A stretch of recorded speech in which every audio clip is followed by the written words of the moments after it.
اب نوٹ کر لیجئے، یہ کتابیں اگر آپ پڑھنا چاہیں تو کتاب الملاحم میں پڑھیے۔ بدترین عذاب عربوں پر آیا کھڑا ہے، سروں پر تنا ہوا ہے، بدترین۔ ایسی جنگ ہونی ہے الملحمۃ العظمیٰ، جس کو کہ میں بھی آپ کے گواہی پیش کر دوں گا، جسے کہا گیا ہے دی لاسٹ کروسیڈ۔ بش نے بھی کروسیڈ کا لفظ بول دیا تھا، پھر واپس لیا اس نے۔ نکل جاتی ہے جس کے منہ سے سچی بات مستی میں، فقیہ مصلحت بین سے وہ رندے بادہ خار اچھا، کروسیڈ کہہ کر پھر واپس لیا۔ یہ کروسیڈ، اس کے اوپر جس قدر نقصان ہونا ہے عربوں کا، گریٹر اسرائیل بنے گا، یہ عراق، شام، اردن، سعودی عرب کا کچھ شمالی علاقہ، ترکی کا جنوبی علاقہ، مصر کا صحرائے سینا، اور اس کے ساتھ ہی جو بہترین اس کا زرخیز ترین علاقہ ڈیلٹا آف نائل، یہ سب یہودیوں کے قبضے میں جائیں گے۔ اس کو حدیث میں کہا گیا الملحمۃ العظمیٰ۔ عیسائی 80 علم لے کر اے مسلمانوں تم پر حملہ آور ہوں گے، اور ہر علم کے نیچے 12,000 فوج ہوگی، 9.5 لاکھ فوج۔ یہ نیٹو کی تیاری کس کے لیے ہو رہی ہے؟ جب یو ایس ایس آر کا خاتمہ ہوا تو پوچھا گیا تھا نیٹو چیف سے، اب کس لیے؟ تمہارا وہ دشمن تو ختم ہو گیا، اب ہمیں اسلامک فنڈامنٹلزم سے نمٹنا ہے۔ وہ جانتے ہیں خطرہ یہی ہے، اب اسلام ابھر سکتا ہے، مسلمانوں کے سینوں کے اندر وہ آگ ہے، اوپر خاکستر آ گیا ہے، تمہیں اٹھانا بیٹھنا، یہ اندر تو انگارہ ہے، اوپر سے راکھ ہے، اس سے دھوکہ نہ کھا جانا ان کے دلوں کے اندر۔ اور بش نے کہا تھا مسلمان چاہتے ہیں کہ ہسپانیہ سے لے کر انڈونیشیا تک نظام خلافت قائم کریں، اور میں حیران ہوا تھا کہ اس کمبخت کو ہسپانیہ کا خیال کیسے آ گیا؟ ہمیں تو کبھی آتا ہی نہیں، اب ہم تو بھول گئے، وہ تو 500 برس پرانی بات ہے، جبکہ وہاں سے ہمیں نکال دیا گیا تھا۔ اگرچہ اقبال نے کہا تھا ہے ارض فلسطین پہ یہودی کا اگر حق، ہسپانیہ پر حق نہیں کیوں اہل عرب کا؟ ہسپانیہ میں تو 800 سال حکومت کی مسلمانوں نے، اور ابھی 500 برس سے گزرے ہیں نا۔ یہودی تو ارض مقدس سے 2000 سال نکالے گئے، انہیں لا کے آباد کیا گیا، عربوں کے سینے میں خنجر پھونک دیا گیا۔ وہ چھوٹا سا ملک جو چاہتا کرتا، کوئی پوچھنے والا نہیں۔ امریکہ جیسے اپنے بیٹے کی حفاظت کرے ویسے کرتا اس کی۔ اور حضور نے فرمایا ہے وہ جنگ جب ہوگی تو ایک باپ کے اگر 100 بیٹے ہوں گے تو 99 ختم ہو جائیں گے، ایک بچے گا۔ یہ حدیث ہے، حدیث ہے صحیح۔ اور آپ نے فرمایا ویل للعرب من شر قد اقترب، عربوں کے لیے ہلاکت ہے، عربوں کے لیے بربادی ہے اس شر سے جو قریب آ چکی ہے۔ اور آج جس طرح انہوں نے ان کی تہذیب کو اختیار کر لیا ہے، دبئی جا کر دیکھیے، بدترین مغربی معاشرہ جو ہے وہ دبئی کے اندر ہم نے قائم کر کے دکھا دیا۔ اب سعودی عرب اس راستے پر بڑھ رہا ہے۔ اور اس کے بعد نمبر 2 پر جو ہے ہم پاکستانی ہیں، لیکن میں اس کے وہ پہلی بات جو کہہ رہا ہوں وہ تو یقینی ہے، اس میں تو احادیث صحیحہ موجود ہے۔ اگرچہ اس کے بعد پانسا پلٹے گا، پھر حضرت مہدی کا ظہور ہوگا، حضرت عیسیٰ کا نزول ہوگا، اور وہ گریٹر اسرائیل گریٹر گریو یارڈ بنے گا یہودیوں کا، ایک ایک یہودی قتل ہوگا اور دفن ہوگا۔ یہ بات میں ہونا ہے، میں پہلی بات پر فرض کر رہا ہوں۔ وہ پانسا پلٹے گا جب پلٹے گا، ابھی جو سامنے ہے وہ کیا ہے؟ جس ملحمۃ العظمیٰ کہا حضور نے، جسے آرمگیڈون کہتے ہیں عیسائی۔ آرمگیڈون کی اگر کہیں جا کر آپ دیکھیں گے، آپ ڈکشنری میں مانی تو کیا لکھا ہے؟ A very big war which will be fought between the forces of evil and good before the end of this world. اس دنیا کے خاتمے سے پہلے خیر اور شر کی قوتوں کے درمیان بہت بڑی جنگ ہوگی۔ ارمجدون اسے کہتے ہیں عربی میں، اور آرمگیڈون اسے کہتے ہیں انگریزی کے اندر۔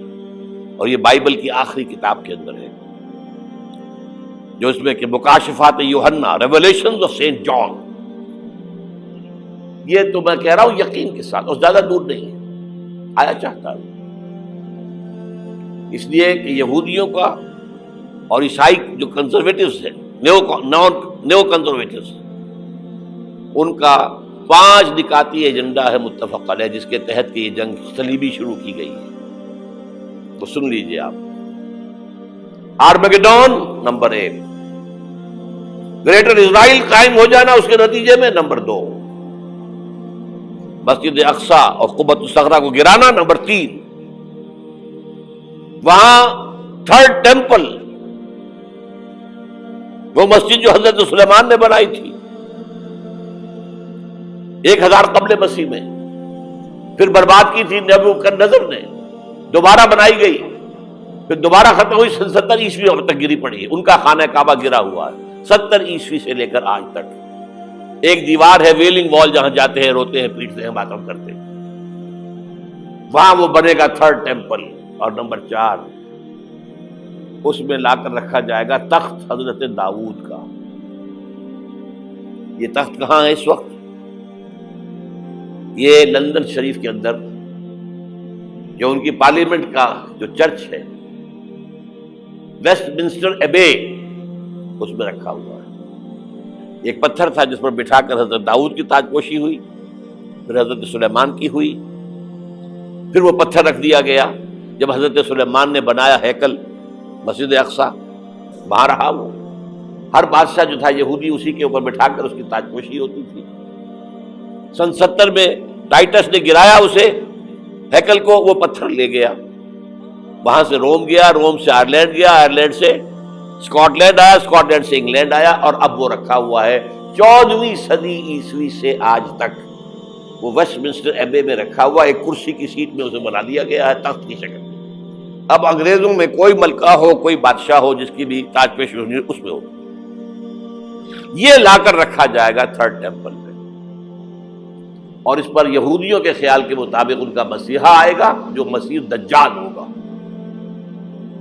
عیسائیوں کے خیال کے مطابق حضرت عیسیٰ آئیں گے، وہ ہمارا بھی خیال ہے حضرت عیسیٰ آئیں گے علیہ السلام. بہرحال یہ تو بعد کی باتیں ہیں نا. اس وقت جو میں عرض کر رہا ہوں، عربوں پر بہت بڑا عذاب، اور پاکستان کا معاملہ البتہ یہ ہے، میں یقین سے نہیں کہہ سکتا. ہینگنگ ان دی بیلنس، ہو سکتا ہے اللہ تعالی ہم پر رحم فرمائے، ہو سکتا ہے، اگرچہ اس کی کوئی شرائط ہوں گی.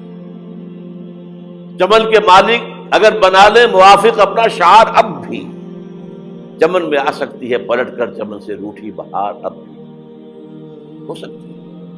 اور یہ بھی ہو سکتا ہے کہ اللہ تعالیٰ نے معجزانہ طور پر ہمیں ملک دیا، ہم نے اللہ سے بدعہدی کی، وعدہ خلافی کی، غداری کی، لہذا سزا دی جائے اور ہم سے یہ ملک چھین لیا جائے. It's just possible.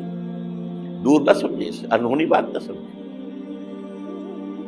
جو گھیراؤ ہو رہا ہے آپ کا، آپ کے مغرب میں نیٹو فورسز اور مشرق میں بھارتی فورسز گدھوں کی طرح بیٹھے ہوئے انتظار کر رہے ہیں پاکستان اور ڈسٹیبلائز ہو جائے، یہاں اور بدامنی ہو جائے. اب لاہور میں پھر آج دھماکے ہو گئے ہیں. 2 دن پہلے کا دھماکہ میں سہ کے آیا ہوا ہوں، آپ کے سامنے بیٹھا ہوں. وہ جانیں بچی ہیں جو ہماری اکیڈمی کا حشر ہوا، تو میں آپ کو نہیں بتا سکتا. یہ سارا کیوں ہو رہا ہے؟ تاکہ یہاں بدامنی ہو جائے اور ہمیں جواز مل جائے. مغرب سے نیٹو فورسز داخل ہو جائیں، مشرق سے بھارتی فورسز آ جائیں، اور ہمارے ایٹمی دانت توڑ کر اور پھر ہمیں بھارت کے سامنے ڈال دیا جائے. نو ڈو ایز یو لائک. یہ ان کا نقشہ ہے. ہوگا کیا وہ اللہ جانتا ہے، ہوگا وہ جو اللہ چاہے.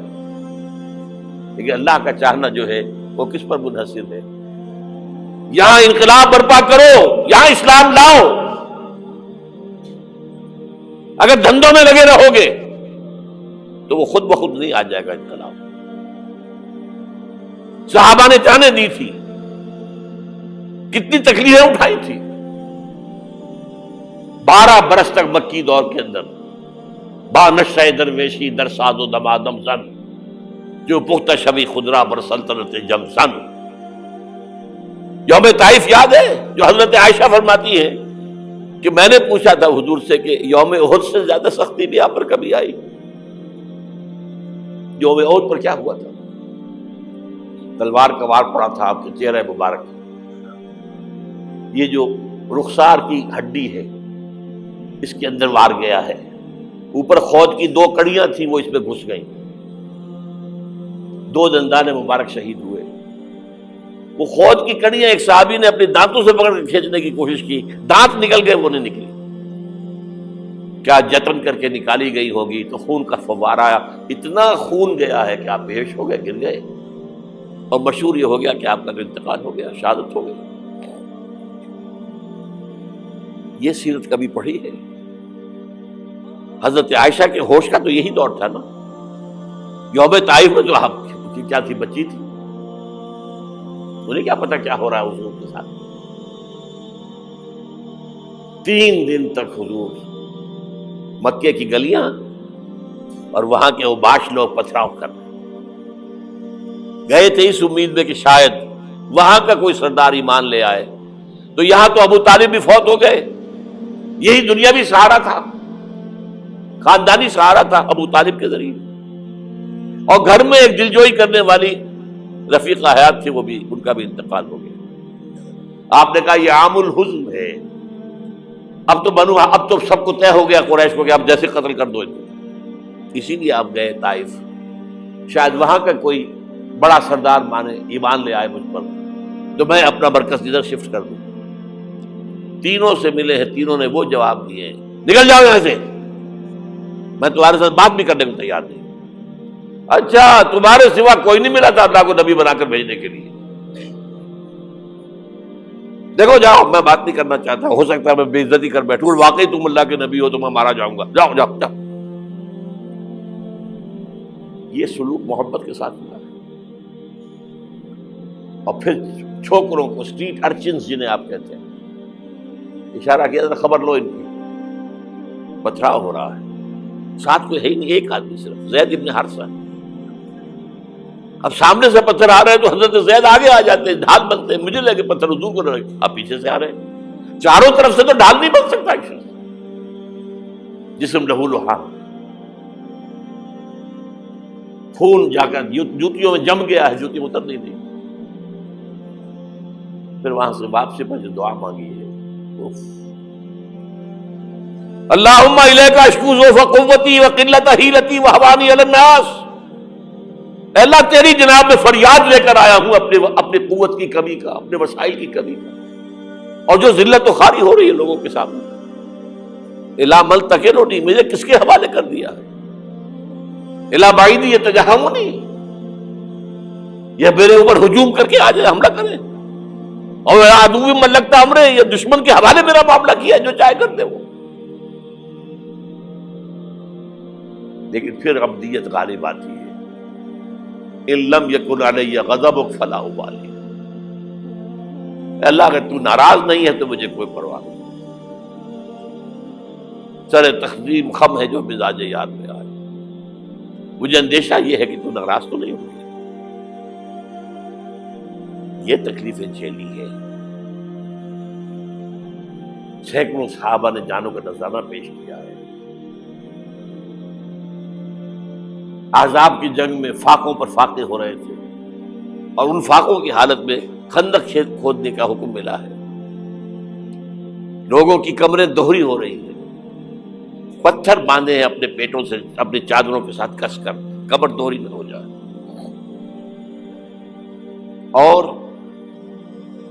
جب صحابہ کدالیں چلا رہے ہیں تو کیا کہہ رہے ہیں، نحن الذین بایعوا محمدا علی الجہاد ما بقینا ابدا، اللہم لا عیش الا عیش الاخرہ۔ صحابہ کہتے تھے ہم وہ لوگ ہیں جنہوں نے محمد سے بیعت کی ہے کہ جہاد کرتے رہیں گے جب تک جان میں جان نکل جائے تو بات اور، جان ہے، چاہے ابھی بھوک سے کمر دوڑی ہوئی جا رہی، جان تو ہے۔ اور ایک دفعہ کہتے تھے اللہم لا عیش الا عیش الاخرہ، اللہ عیش زندگی تو آخرت کی زندگی ہے۔ اور حضور فرماتے تھے، حضور کے بیٹھے ہوئے نہیں تھے گاؤں تکیہ لگا کر، پتھر اٹھا اٹھا کر خندق میں سے لے جا کر باہر پھینک رہے تھے، جب صحابہ کہتے ہیں اللہم لا عیش الا عیش الاخرہ، حضور فرما رہے ہیں فاغفر الانصار والمہاجرہ، اے اللہ ان انصار اور مہاجرین کی مغفرت فرما دو۔ پھر حضور کی خدمت میں کچھ لوگ آئے، حضور اب یہ فاقہ ناقابل برداشت ہو گیا، دیکھیے ہم نے یہ پتھر باندھے ہوئے اپنے پیٹ کے ساتھ۔ حضور نے کرتا اٹھا کر دکھایا، وہاں 2 پتھر باندھے ہوئے۔ یہ ہے سیرت النبی۔ آپ کس چیز کو سیرت النبی سمجھتے ہیں؟ بہرحال اس موضوع پر میری ایک کتاب ہے منہج انقلاب نبوی، کہ انقلاب کیسے آیا تھا۔ اگر دل میں ذرا بھی آرزو پیدا ہو گئی ہو کہ اللہ قبول کر لے مجھے بھی، مجھے قبول کر لے اس کام کے لیے، تو وہ کتاب آپ کے لیے مسٹ ہوگی، اس کا پڑھنا۔ چڑھ دے سورج ڈھل دے ویکھے، بجھے دیوے بل دے ویکھے، چڑھ دے سورج ڈھل دے ویکھے۔